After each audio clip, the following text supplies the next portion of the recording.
Imagine this: one of the most hard-nosed, no-nonsense coaches in the NRL suddenly told his trademark tactics are too extreme for the modern game. The same game that once celebrated grit, toughness, and pushing the limits, now branding his methods as illegal.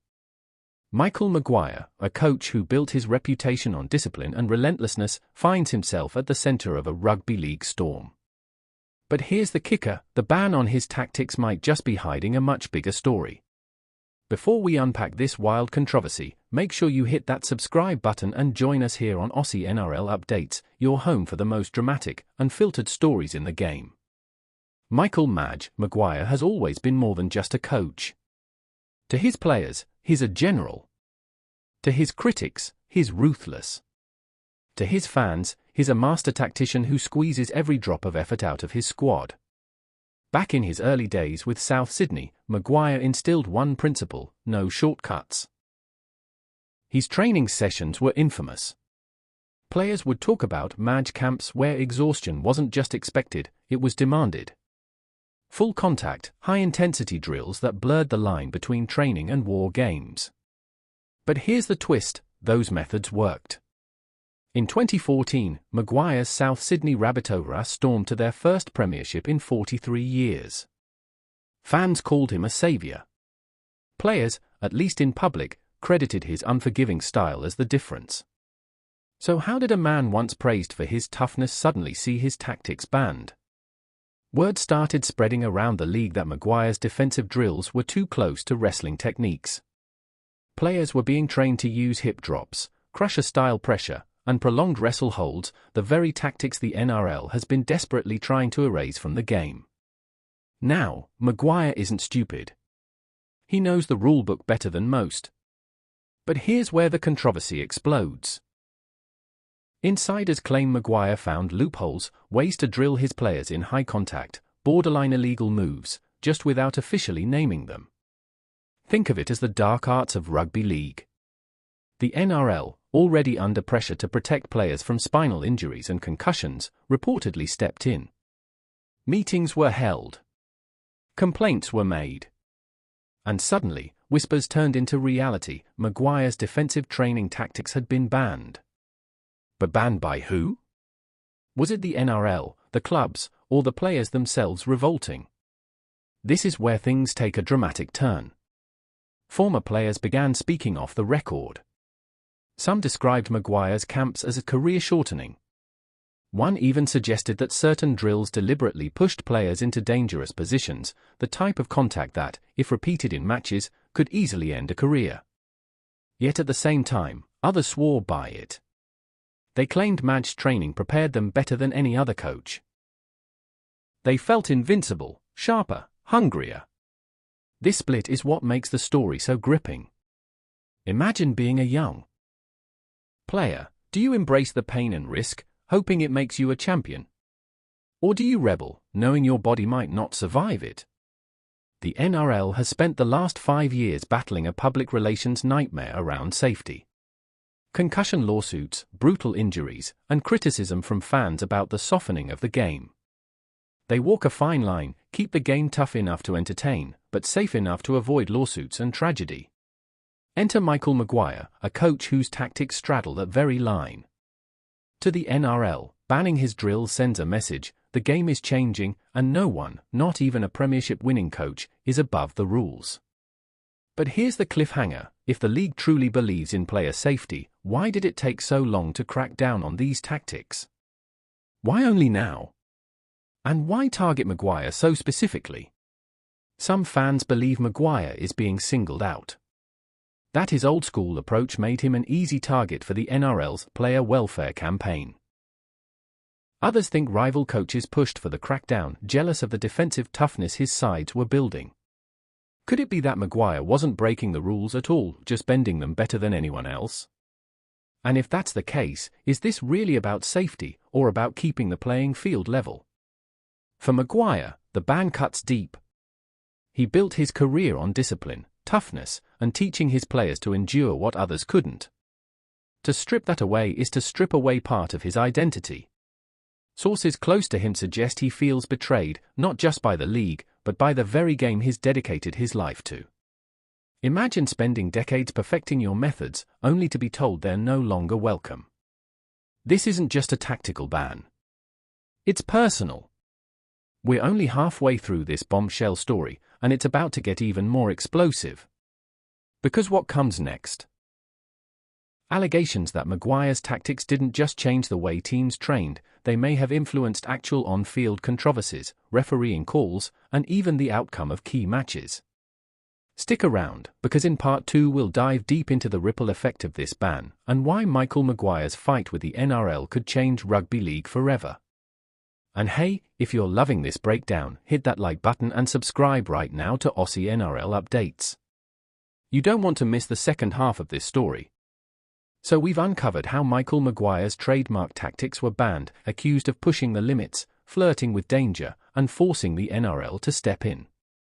But here's the part nobody expected: those very tactics may have shaped not just training sessions, but entire seasons. The ripple effects are massive, and some say it's the hidden hand behind some of rugby league's most controversial moments. Players train the way they play. That's coaching 101. And under Maguire, training wasn't just preparation, it was indoctrination. His drills weren't about theory. They were muscle memory. Hold that tackle an extra second. Squeeze the ribs. Force the attacker off balance just before they hit the ground. So when the whistle blew on game day, his teams didn't think, they reacted. And suddenly, we started seeing Maguire's fingerprints on the field. Opponents complained of being wrestled into the dirt. Referees were forced into impossible decisions: was it just a tough tackle, or something more sinister? Here's the kicker: some of those tackles became the blueprint for the very rule changes the NRL has since enforced. Maguire wasn't just coaching within the rules. He was coaching so close to the edge that the rules themselves had to move. Fans with sharp memories will recall certain games where Maguire's side seemed almost too disciplined in defense. They slowed down the ruck to a crawl. They smothered attacking stars until frustration boiled over. One infamous clash saw a rival coach storm into a press conference, accusing Maguire's men of using illegal wrestling clinics under the nose of referees. The league reviewed the footage. Players were fined. Rules were tweaked. But Maguire himself? Untouchable. Because technically, his players weren't breaking the rules, just bending them to the breaking point. This is where the controversy deepens. Was Maguire guilty of dirty tactics? Or guilty of being too smart for his own good? Behind closed doors, whispers spread that rival coaches lobbied the NRL to take action. If you don't ban these drills, one insider claimed, the whole league will copy them. And if everyone started copying? The game could spiral into a mess of endless wrestling, slower play the balls, and heightened injury risks. But what if those whispers weren't just concern for safety, but also fear? Fear that Maguire had found a way to make his teams unbeatable defensively. Fear that if they didn't stop him now, the NRL would turn into an arms race of wrestling tactics, and Maguire would always be one step ahead. Now, here's where the story takes a darker turn. Former players have hinted that Maguire's methods left scars, not just emotional, but physical. Lingering back pain. Shoulder injuries. Reduced careers. One player even admitted that he avoided certain training sessions, terrified of aggravating an old injury. But here's the contradiction: some of those same players also credit Maguire with making them tougher, mentally. Sharper, and more resilient than they ever thought possible. So what's the truth? Was Maguire destroying players, or building warriors? Or maybe both? The NRL knows one thing for sure: lawsuits are coming. Concussions. Spinal damage. Players suing for lifelong injuries. The American NFL has already faced billions in settlements, and rugby league is desperately trying to avoid the same fate. Banning Maguire's tactics wasn't just about the present, it was about the future. The league wanted to draw a line in the sand. But here's the bombshell: in doing so, they may have set a precedent that changes how every coach operates from here on out.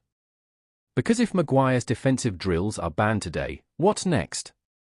High-intensity contact training? Certain tackling techniques altogether? Could the day come where NRL training looks more like touch footy than full-contact rugby league? This brings us to the heart of the story. Michael Maguire isn't just a coach. He's a symbol. For some, he represents the dying breed of tough, uncompromising rugby league. A reminder of when the game was brutal, raw, and unforgiving. For others, he's a cautionary tale. A coach who refused to adapt, who clung to the dark arts even as the game evolved past him. And for Maguire himself? Reports suggest he's furious. Furious at the suggestion that his life's work is unsafe. Furious at the idea that a game built on toughness now punishes the very toughness it once celebrated. But behind that fury, there's something else: determination. Those close to him say Maguire isn't backing down. That he's already looking for new ways to rebuild, reinvent, and prove his methods can still win without crossing the line. Here's where the story might shock you. Since the ban, whispers suggest other coaches are experimenting in secret. They're adapting Maguire's methods, tweaking them, hiding them under new names. Why? Because tough defense still wins games. So did banning Maguire actually solve the problem? Or did it just drive it underground, where it's harder to monitor? Some say the NRL might have unleashed a bigger issue: a coaching culture of secrecy, innovation in the shadows, and more hidden tactics designed to push the limits without getting caught. And if that's true, then Maguire isn't just part of the story. He is the story. The man who forced the entire game to rethink itself. So what happens next for Michael Maguire? Does he fade away, remembered as the coach who went too far? Or does he reinvent himself, proving that even within the tighter boundaries of modern rugby league, he can still outsmart the system? If history tells us anything, it's this: Madge doesn't quit. He doesn't accept defeat. If his favorite tactics are banned, he'll just find new ones. And when he does, the NRL might once again find itself playing catch-up. This saga isn't really about one coach. It's about the soul of rugby league. Do we want a game that embraces toughness, risk, and the edge of danger? Or a game that sanitizes itself into safety at the cost of its identity? Michael Maguire's ban tactics force us to ask that uncomfortable question. And the answer will shape the future of the sport we love. If you found this story as gripping as we did, make sure you smash that like button, drop your thoughts in the comments, and don't forget to subscribe so you never miss an update. This has been Aussie NRL Updates, where we don't just tell you the scores, we tell you the stories behind the game. And trust me, the next chapter in Michael Maguire's saga is one you won't want to miss.